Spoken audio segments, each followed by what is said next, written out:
Rabbil alamin wassalatu wassalamu ala asrofil anbiya'i wal mursalin sayyidina Muhammadi wa ala alihi washabihi ajma'in amma ba'du qala al mu'allif rahimahullah wa nafa'ana bi ilmihi fid Rabbi shrah li sadri wa yassir li amri wa hlul 'uqdatam min lisani yafqahu qawli ya fatahu ya alim babu ay hada jadi hoban muntada mahdub ari ieu eta nyaeta bab adabil wudu'i IP bayani adabil wudu'i eta tetap dina ngajelaskeun adab-adaban wudu. Fa idza parogta maka di mana lamun beres maka di mana-mana beres anjeun parogota parogna parogta parog angta pian madi anu tuduh fa'ilna kana mukhatab mudzakkar maka di mana-mana beres anjeun minal istinja'i tina babersih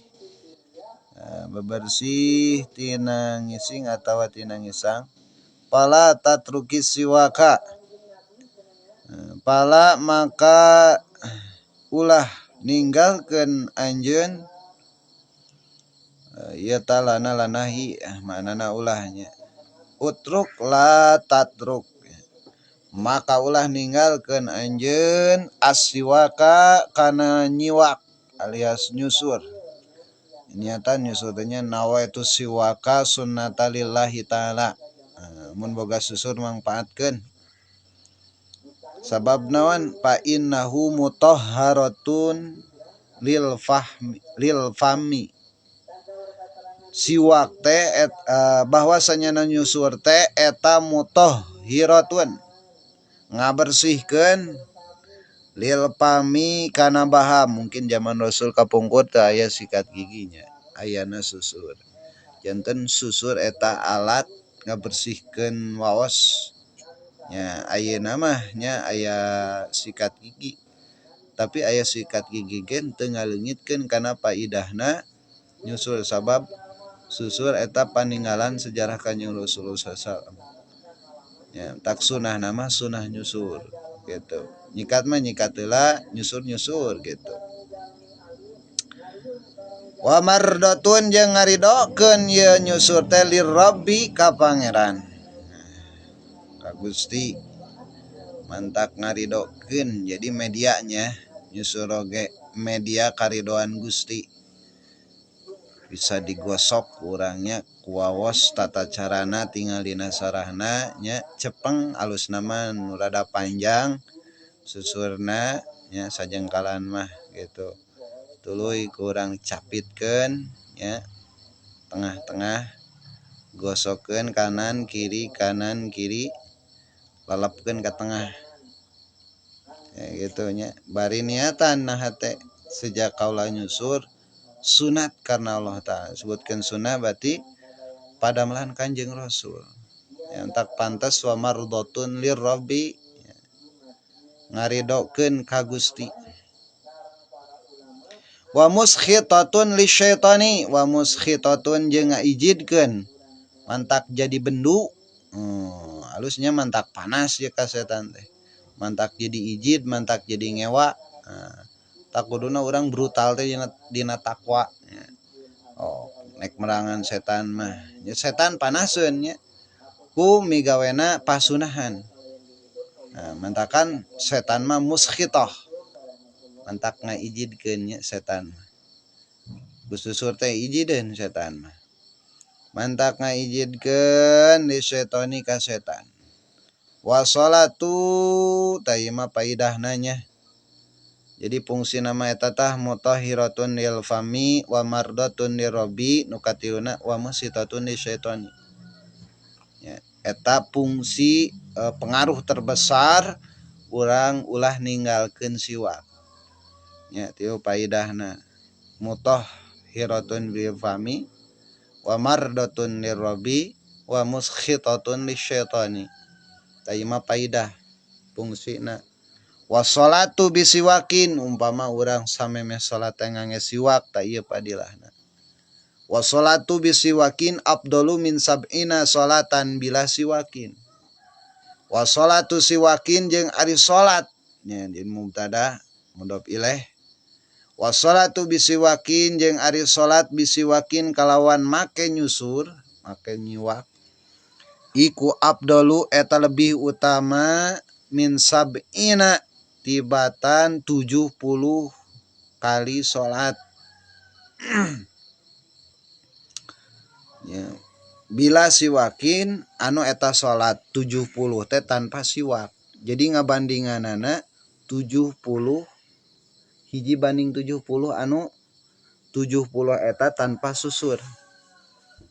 Nah, nu sarakaat urang mah kitu nya misalkan susur teu bisa ngabandingan 70 rakaat. Kali-kalikeun we kitu nya. Dina pada ageung padilahna nya, dina pada pentingna mustahabna nya. Namun mustahabna Allah ge nepikeun ka mere pahala berlipat gana nepi ka 70 kali gitu nya. Berarti ya kacida mustahabnya, mustahab hak Allahna. Sabab ningal padilahna kok bisa menjadi besar gitu tina asalna perkara anu kecil. Oh ku sabab meureun eta tadi teh nya fungsina mardatun lirabbi. Ya Allah jadi ridho. Waruya jeung diriwayatkeun an Abi Hurairah ti Abi Hurairah radhiyallahu anhu qala nyarios mantena qala ngadawuh Kangjeng Rasulullah sapa Rasulullah sallallahu Kangjeng Rasulullah sallallahu alaihi wasallam. Ya, jadi ieu rawina ti Sayyidina Abi Hurairah. Ya, Abi Hurairah nyarioskeun anjeunna cek Kangjeng Nabi atau cek Kangjeng Rasulullah sallallahu alaihi wasallam ya. Laula an asyqa ala ummati la amartuhum bisiwaki fi kulli salatin wa anhu. Lamun tah teh mah teu sieun ngaripuhkeun, teu sieun ngaberatkeun kaula. Fi'il mudhari nya ngan kadatangan ku an jadi dinasabkeun an asyqa ala ummati ka umat kaula la amartu nistaya ngainstruksikeun kaula marentahkeun kaula hum ka umat kaula ka umati bisiwaki kalawan nyusur pikuli salatin dina tiap-tiap salat. Lamun tah teh mah teu ngaberatkeun nya. Dina pada Kanjeng Rasul di dieu menekankan nya. Dengan kalimat laula an asyqa ala umati teh. Sabab parena aya amartahum.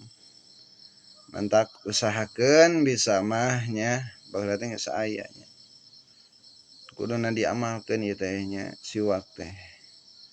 Nya kudu dihidupkeun deui. Sabab ningali kana amartuhum bisiwak di dieu fi kulli salatin dina setiap salat. Lamun tah teh mah teu ngaberatkeun nya. Dina pada ieu kalimat teh kalimat penting. La amartu nya bahasana ge.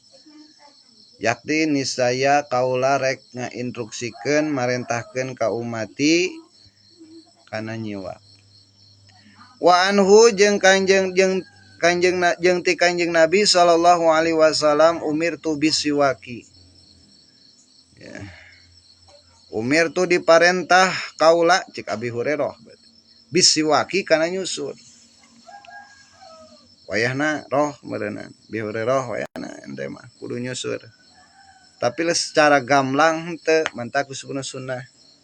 Ya, sunnah anu ditekankeun deui teh. Hatta khasyitu sahingga mikasieun kaula ayyak tuba kana anu dipardukeun.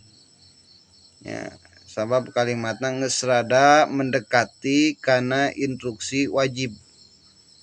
Ya. Kahiji aya kalimat lam amar, kadua kalimatna amaro. Ya, instruksi. Jadi seolah-olah mendekati kana wajib. Mentak cek Abi Hurairah hatta khasyitu ayyak tuba alayya. Sehingga mikasieun kaula kana dipardukeunana ieu nyusur alayya ka kaula. Geus beres eta fungsi besar atanapi faidah daripada nyusur anu langsung diijazahkeun ti Kanjeng Rasulullah SAW ya melalui sahabatna Abi Hurairah. Summa jelis lil wudu'i mustaqbilal kiblati. Tuluy summa jelis tuluy kudu diuk maneh lil wudu'i kana rek wudu. Mustaqbilal kiblati halna nyang hareup kiblat. Itunya jadi sunah wudu teh emang yang hareup kiblat, wajib mah henteu. Ngan sunah ya. Sunah sabab wudu eta ibadah ya aya nun ngaran teh ngadeheuskeun diri hate urang ka Gusti Allah ku niatna wudu. Tak sunahna mustaqbilal kiblah, menghadap kiblah. Ala maudhi'i murtafiin dina tempat anu luhur. Ya, kaila yusibaka arosyasu. Supaya naon? Dina tempat anu luhur supaya ulah kena yusiba ka kamaneh opo arosyasu ceretan cai ya, jadi alus nama posisina urang di luhur sehingga keceretan cai teh teu balik di kana anggota wudu. Gitu nya cik Imam Ghazali. Naon atuh nu kudu dibaca dina nalika urang rek wudu? Tah cek Imam Ghazali waqul Bismillahirrahmanirrahim. Rabbi a'udzubika min hamazati syayatini wa a'udzubika rabbi ayyahdurun. Ya, kana lapad mapul qaulna Bismillahirrahmanirrahim. Rabbi a'udzubika min hamazati syayatin wa a'udzubika rabbi ayyahdurun. Qul bacakeun ku anjeun. Ya, Bismillahirrahmanirrahim.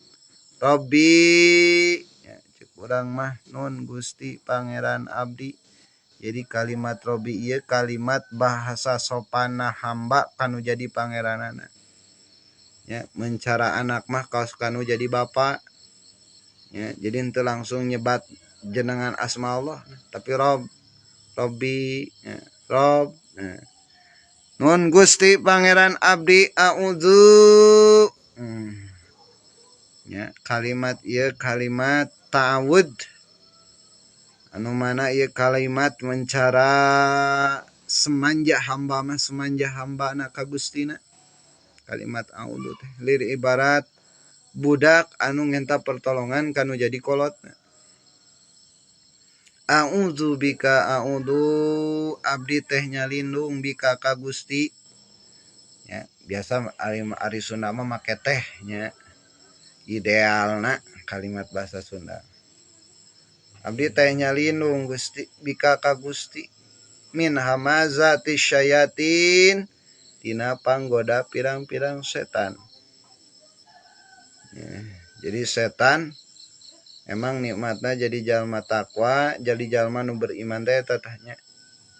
Jadi orang selalu dekat jeung nu maha deukeut. Ya, uji budak wata da'i idzadaan. Ya, jadi non ngaranna teh deketna hate ka Gusti Allah. Napikeun ka khawatir anu aya dina rereged dina hate teh eueuh. Eta nikmatna jalma nu takwa. Bisa ngarasakeun eta. Mantak bahasana ge min hamazati syayatin. Jadi kalimat min hamazati syayatin teh seolah-olah hiji hamba anu geus bersih tina kalakuan amal pagawean setan. Mantak setan ge disebutkeun min hamazati syayatin. Ya, tina panggoda pirang-pirang setan. Ya, jadi dilahirkeun seolah-olah benci we ka setan gitu. Seolah-olah benci. Ya. Syayatin teh berarti setan ya. Gitu. Tah teh kalimat anu kacida pisan mahalna hargana pikeun jalma nu beriman mah. Sabab min hamazati syayatin teh seolah-olah eta si hamba geus bersih tina pagawean setan.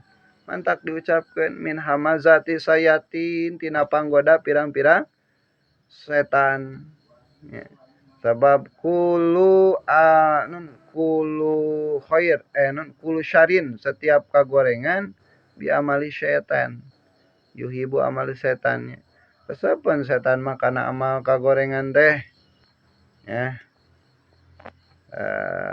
gitu ya tapi kenjal anu geus taqarrub mah ya kalimat ieu teh digieun senjata pamungkas ya pikeun ngajaga dirina tina pagawean amal goreng min hamazati syayatin gitu. Wa a'udzu bika jeung nyuhunkeun pangraksa abdi nyalindung ka Gusti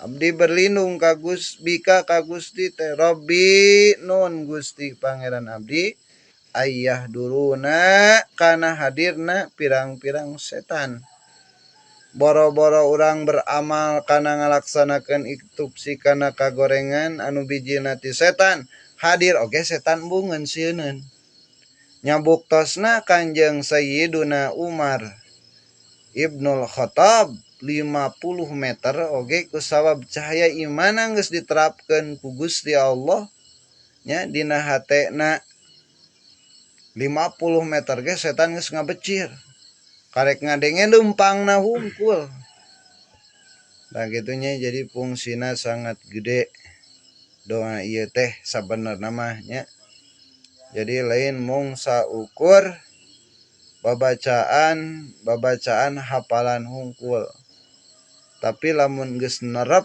nya geus nerep amalna dina hidayahna geus naon ngaran teh geus panceg nya otomatis doa ieu teh doa pamungkas ujung ngajaga dirina tina amal kagorengan ya tina amal kagorengan bujeng-bujeng aya kereteg hate sabab kereteg hate teh kan bisa dipertimbangkeun ari urang model urang kieu mah nya bangsa urang ieu teh bijina ti nafsu apa ti setan pan aya pertimbanganna kitu kenehnya ari urang mah sabab khawatir eta masih keneh berlaku ya tah lamun pikeun jalma anu geus ieu mah nya doa ieu teh emang kacida pisan matihna pikeun numpas kana amal kagorengan kajahatan diri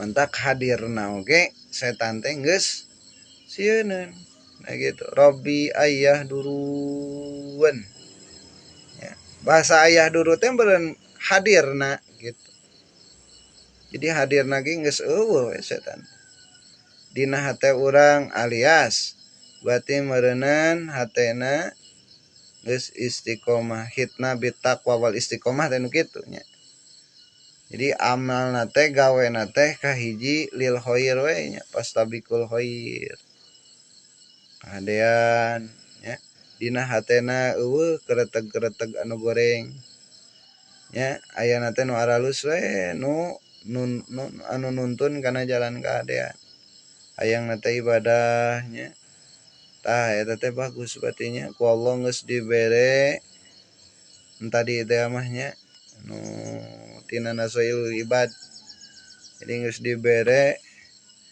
hidayah atau geus dibere ikhlas nya ku Gusti Allah tak pantes kacidamahan lagi tah ieu doa anu kacida mantepna nya pikeun jalma nu mukmin mah kitu nya nu mukmin geus naji hanas urang anu ngajina can bisa nepikeun ka dinya da prosesnya proses urang teh nya didaur ulang terus-terusan mentak ngaji we terus diseueuh we terus heula nya ari kana kasampurna mah jauh tapi terusnya proses kana kasampurnaan mah kudu ditempuh sok sanajan jauh sumagsil tuluy kudu ngumbah anjeun nya igsil anta nya yadaika salasan nya jadi jadi maf'ul tina igsil kana dua panangan maneh salasan kalawan 3 kali qabla an tudkhila sameme ngasupkeun maneh huma kana eta dua leungeun al inaa kana wadah. Jadi samemeh diasupkeun kana wadah atawa samemeh urang nyiuk cai, jadi si leungeun teh kumbahan heula 3 kali nya. Mimiti non tonggongna heula, tonggong nu katuhu, terus jerona nu katuhu, terus tonggongna anu kenca, jerona nu kenca.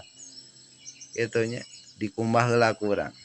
Terus tidinya kakara urang ngambil cai, ngambil cai nek langsung niat teu kunaon nek ngalap sunat, alus nama tartibul sunah heula nya kokocok leungeun terus kekemu ngingsek cai nya tata raweh ngumbah beungeut bari jeung niat dina hate. Tah terus kudu kumaha deui bacaanana waqul Allahumma inni as'alukal yumna wal barokata wa a'udzubika minasyu'umi wal halakah. Ya. Qul bacakeun coba ku anjeun kana lapad ieu maf'ul qaulna Allahumma inni as'alukal yumna wal barokata. Suhunkeun ka Gusti Allah ku kalimat Allahumma ya, jadi si hate teh sinamuntang ka Allah, nyantel ka Allah ku kalimat Allahumma ya Allah, ini bahwasanya na abdi teh eta as'aluka nyuhunkeun ka Gusti. Nyuhunkeun Gusti gitu, mencek simpel nama ngenta Gusti gitu. Kan kalimatna kan ieu mah kalimat diajar mentak ngenta abdi ka Gusti. Tapi lamun secara togmol mah ngenta Gusti atuh kitu nya. Idealna Sunda mah make atuh. Ngenta Gusti atuh.